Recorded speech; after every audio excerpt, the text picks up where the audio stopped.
Good morning, everybody. Dr. Alex Vasquez here, coming to you live this morning to talk about my new strategy and structure for talking about chronic pain management. So I started this series, I believe, last year, and I've been working on this series kind of behind the scenes, and I've got some new information that I hope to start publishing later this year. Eventually, it'll be a book. But I suspect that most of what I produce this year will be in the form of videos. So, we're in March right now of 2025. So let's assume, for example, that I do mostly videos this year. That would mean by next year I might be ready to publish it as a book. But you'll already have kind of the core of it, assuming that I go through with this the way that I plan to. And that means that next year I would have enough structure to, again, publish it as a book, but also publish it in some peer-reviewed journals like whatever, Chronic Pain Management or who knows what. The new information that I have, in my opinion, is pretty devastating to the medical paradigm of pain management. And I'm actually pretty proud of that, and that's why I'm giving myself time to do it right, so to speak. Instead of just like throwing it out there. I'm giving this a lot of structure and a lot of protection and a lot of follow through, so to speak, so that it's done correctly. So that's my overall strategy. But I have to work on all of that behind the scenes until I'm ready to kind of launch it. So what I've done recently, and I've been aware. Let me just say it. I have to say this kind of my way, I guess. I'm aware that in Inflammation Mastery, I didn't include some information that I could or probably should have included. And here's the way that it occurs to me, and here's why I'm saying it that way. I had published, and it's not a lot, and some of you would probably never know the difference. And some of you may have noticed, but it doesn't matter that much because you already know the background information. So let me explain what I'm talking about. I had published a little bit of information back in 2005, 2006. So that's, 20 years ago. But, a lot of times when I was working on the book, I had to write very quickly because I was writing for students or writing for a certain schedule. And even though I had the information, I knew the information, I had published the information in some magazines or journals, I never copied it and pasted it into the book. So a little bit of information that should have been in the book never made it into the book. And that's always kind of pissed me off, basically. Again, some of you wouldn't know the difference, but I know the difference. Specifically, for example, and let me explain why this happened. The books, Integrative Orthopedics, which I published in 2004, which started from my teaching of orthopedics at Bastyr University, and Integrative Rheumatology in 2006. I was really busy in those years. Obviously writing books, but also doing, some research and product design and private practice and things like that. So a few things kind of fell through the cracks. And one of the things that fell through the cracks, in a way, but let me explain why, is I didn't, in the book, I didn't provide a really good explanation, for example, of enzyme therapy. And that always, it's a small thing, but it kind of bothered me. And the reason I didn't explain it in the books originally was just for ease, basically, on my part. For two reasons. One is I had intended the books to be read by chiropractic students, naturopathic students, and chiropractic doctors and naturopathic doctors. So I was assuming that people in the audience would have already been trained, for example, in how to use enzymes as a therapeutic, specifically for chronic pain and inflammation, as opposed to cancer treatment. So that's why I didn't include it in the books, is because I was assuming that the people who were reading the books at that time would have already had some knowledge about that. And so I just said, use enzyme therapy as you've already been trained. I think I said something like that. which was a little bit of an easy way out on my part. And the other reason that I chose kind of the easy way out, and again, this was like 20 years ago, but the reason I did that is because enzyme therapy can be hard to talk about. And here's why, in terms of dosing. And that's because for enzymes, traditionally, and now I have a new way to kind of overcome this, but I'll tell you where I got stuck. I got stuck on the fact that enzyme therapy is kind of hard to describe at times because so many different articles and so many different preparations use different units of measure for enzymes, you know? So for example, it's not just milligrams, but, you know, some products are measured in like milk clotting units. I mean, these really esoteric units that are difficult to translate. Furthermore, on some level in the real world, the dosing doesn't really have to be that specific. For example, I mean, you can kind of dose to tolerance. You could say, you know, 3 of whatever product, basically. If let's assume it's a reasonable product. You could say 3 pills or 3 caps 3 times a day, or you could say 5 3 times a day for acute use or whatever.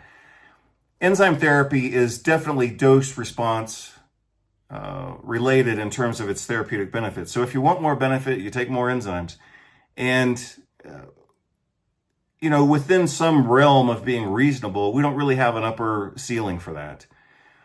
If you look at enzyme therapy as prescribed to people who have pancreatic insufficiency or different intestinal diseases or even cancer, I mean, it's you know, I don't want to say the sky's the limit, but pretty much it is the limit. I mean, sometimes those people are taking 70 capsules a day. So when we talk about using enzyme therapy, for anybody who's, you know, been trained in enzyme therapy, I mean, if we say, you know, 5 tablets or 5 capsules 3 times a day, that's totally reasonable because we know that the upper ceiling of enzyme therapy is really high.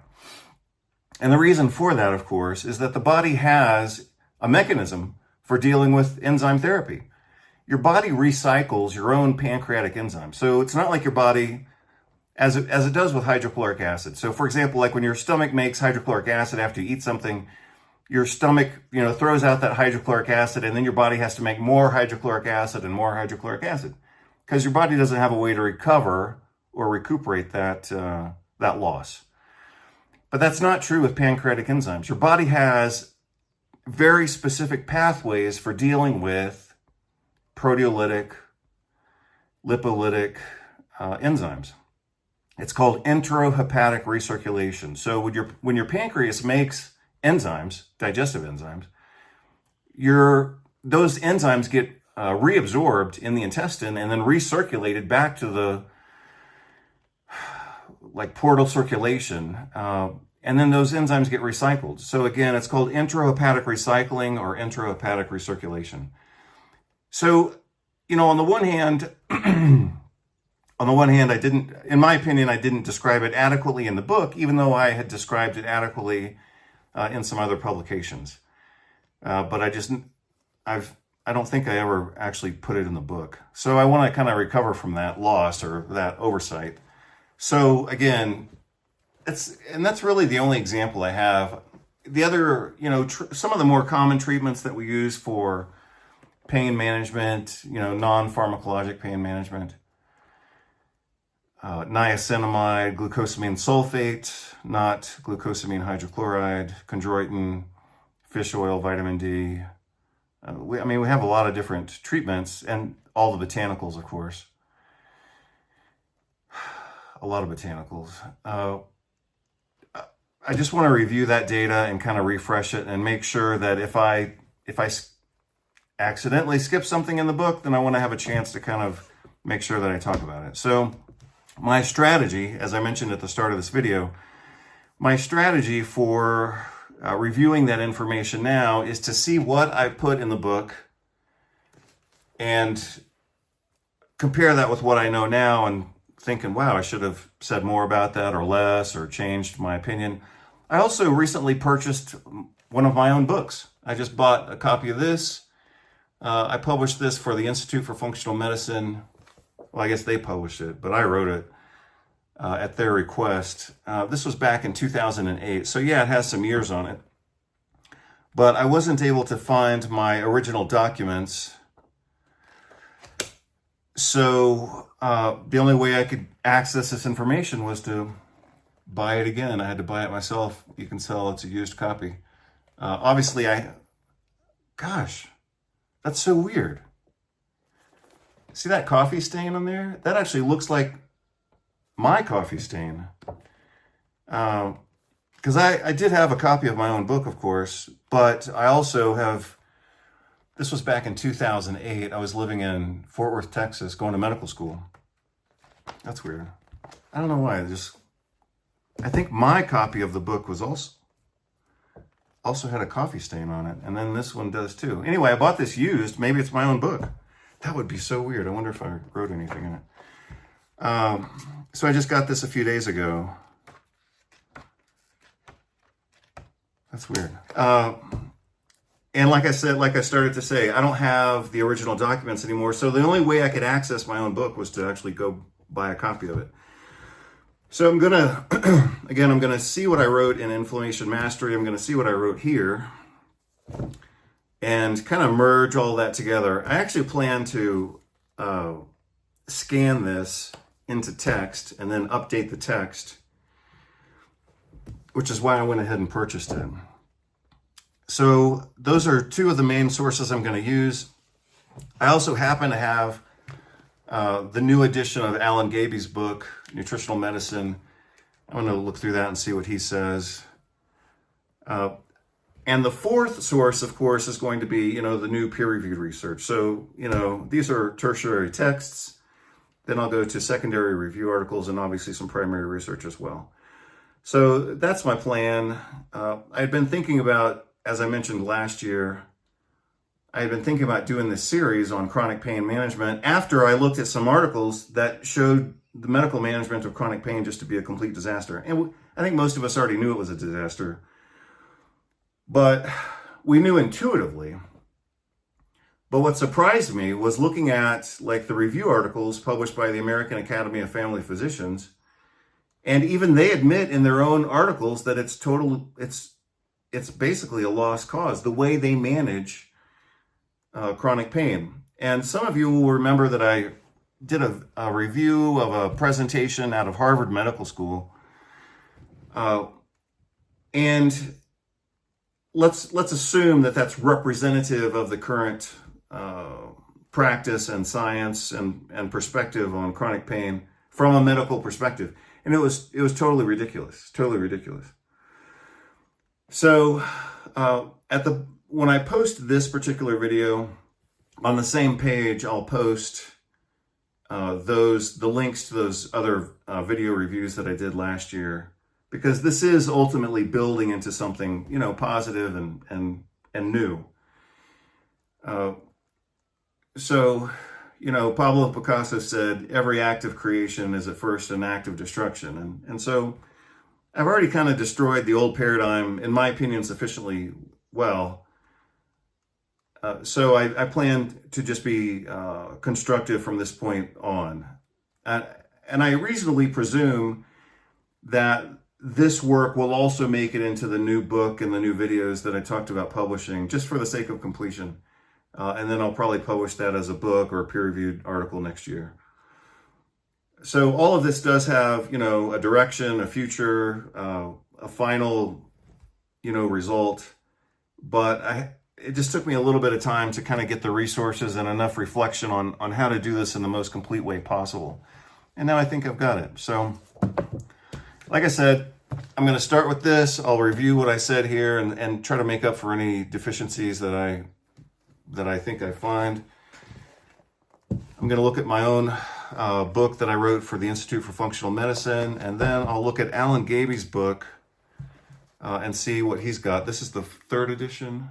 Yeah, third edition. This was just published somewhere between last year and this year. It said 2024, but it also said 2025. I'm really amazed by this book.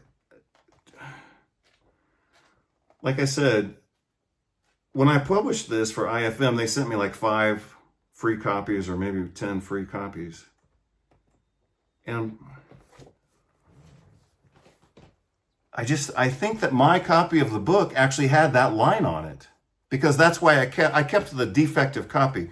It had as I remember, I mean, this was, years ago. And like I said, I was living in Fort Worth, Texas. Then I moved so I was living in Fort Worth.